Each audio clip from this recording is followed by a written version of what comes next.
Hello everybody. Now, a subject close to my heart for this last couple of years has been compost. And I'm talking bagged compost as you buy in the garden centre or supermarket or wherever. Now, we've all known for a good few years that peat has to come out of the system because environmentally it's not good. It's a good carbon store and we need the peat where it is now in the bogs to store that carbon and helps offset this climate change that we're all suffering from, and we've all seen that this summer. So for a number of years I've been testing some of the peat-free compost alternatives. I'll say a couple of years, it's about 18 months going on 20 months, and I think over that time it's either 18 or 19 different freely available bagged compost that you can buy.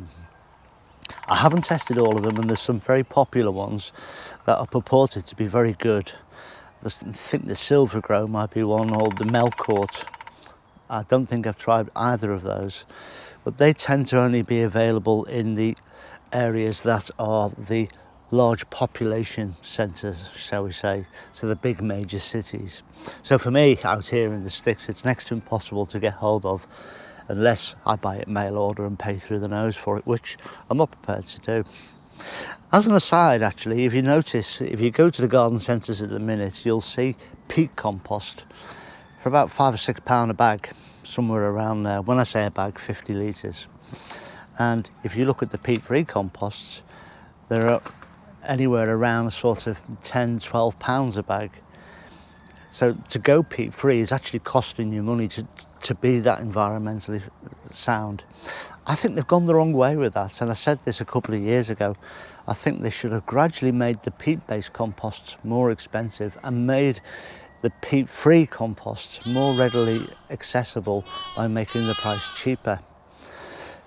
Because I don't think many people have tried this. I certainly know many people on this site that haven't, and they're going to have a shock next year. Because I'll give you some quick facts and figures. In this country yearly, the horticultural industry as a whole, so that's all your nurseries, all your garden centres, all your gardeners, collectively they use 3 billion litres of peat. That's the equivalent, if you put it into bag terms, a 50 litre bag, of 60 million bags. Now that's a tremendous amount, all with peat in. Next year, it's all gone. 60 million litres thereabouts of peat-based compost gone. So they're going to have to start looking for other ingredients to refine their blends. Now, I've spoken to a couple of people, certainly over the last 6 months, where they say their local supplier is a good little supplier, it's a good little family business, and they're producing good compost. Well, they can at the minute, but next year competition for the ingredients to go in the compost is going to rocket. So if a farmer usually gives, a couple of tipper loads of manure to a small local compost company or sells it for a nominal price, next year he's going to be offered more money from the competition. And that small family business, they may actually fold because of it. And I know this is all doomsday stuff that I'm thinking of, but I can't see a reasonable way out of this problem, in that the next year, any old rubbish that these compost companies can find and add a bit of feed to and label it as compost will be produced and sold, and you will go and buy it. So there are numerous solutions, and the main one really is to make your own compost. And because I've been researching this for a couple of years now, quite heavily and quite intensely, so I know Eli from In the Garden with Eli and Kate fairly well, and we communicate with each other, and we've done various things with each other on YouTube. And I'd noticed, I think it was either early this year, no, I think it was late last year, she was emptying one of her hot bins. She's got one of these hot bins in her back garden. It's about this wide and quite tall, and the idea is that the compost always heats up in it because it's thick insulated walls on it, and the way it's designed and built and manufactured. And she does turn out compost every 3 months. So I started talking to her about it. The end result is I've been in touch with the company and we've swapped some emails, and they have sent me a new one that they are marketing for allotments and bigger gardens. Won't be everyone's cup of tea, and it certainly won't be in everyone's price range, and there are other options available, but I've got one of these and I'm going to go and put it together in a minute just to show you. And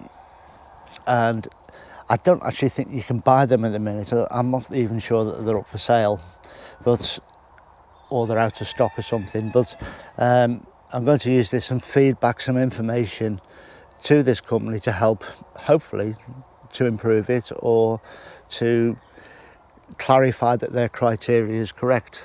But I'm going to feed back the information through this period of time. That's the sort of deal, loose arrangement we've got, and they're a lovely company, so I'm more than happy to do that. And you know, as I say, full transparency, I got this for free. And then when we've done that, we'll come back and I want to talk about a little bit about composting and another way that you can go with it, and actually a very good book that you could look at. So let's go and have a look. This is the Mega Hotbin. Now I'm going to focus straight in on the base, and you can see here there is a soaker hose here in the base, and this comes out to the corner and you can just see it just out there. So any of the leachate and the water and moisture that collect at the bottom of this bin can soak through the soaker hose and soak away. Personally, I've got two things I would like to do with that straight away, and for this first 3-month trial I won't be doing it, but when I move this and put it into its final position in the end of the year, I will replace this soaker hose with a longer one so that I can control where the leachate goes to, and I'll collect that and that can go back on the beds or get mixed into plant food, so it's used. The second thing is, I know what this soaker hose is like, and eventually it clogs up, which will make your mix in here wetter than it should be. So I've got two choices. I could either wrap the soaker hose in a horticultural fleece and then periodically remove it and either replace it or rinse it off and wrap it round again, or I can just put a whole layer of fleece on the bottom of the inside of this base just to stop the fine particulates getting into the soaker hose and clogging it up. So there are two immediate things that I can see with this straight away. I've got it mounted on a pallet just to give it some stability, and it's very simple to put together, and I'll just reset the camera up so you can see and we'll crack on. So what we have with these is, it's obviously very well designed. This is made of expanded polystyrene, but you can tell that it's been compressed because there's quite a bit of weight to it.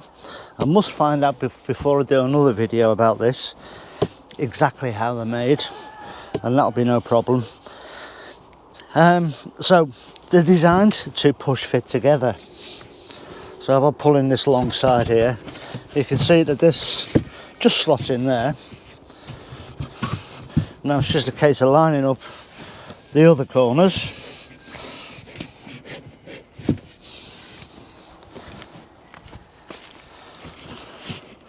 And it just slots straight onto the base, and you've got it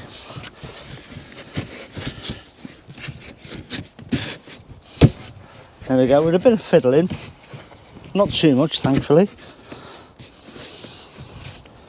It will just push down onto the base, and that's actually been constructed.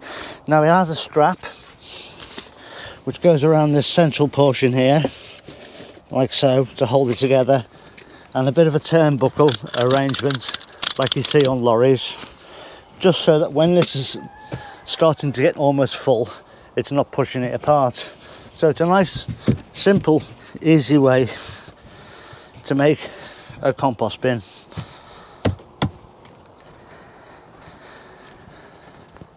Now the lid itself has this venting part. There's a piece you can fit in. You can open or close that to allow it to vent if you want to. And it's also got this hole here for the thermometer that also comes supplied. And this is an activated charcoal bag that you can fit inside. So if your nose is sensitive, shall we say, to odours, or your neighbours are, then you won't have that problem with this. So for instance, you could put fresh manure in this if you wanted to, and there we go. And you can monitor the temperature to see how hot it's actually getting in here, because that's the whole idea of this is a hot bin. And the idea is that it heats and it produces the compost very quickly, so in 3 months. This is a big size. This is 750 litres. It's absolutely ginormous, and I reckon that next year we'll be looking at 50 litres of compost costing a tenner each. So when you think of that, it's £150 worth of compost that this thing will produce every 3 months. So we're going to see, we'll fill it up tomorrow and we'll get it off and running, and we'll come back later, either through the process, maybe at the certainly at the end. We'll see what we get out of it and where we go from there. So there we go, Hotbin Composter.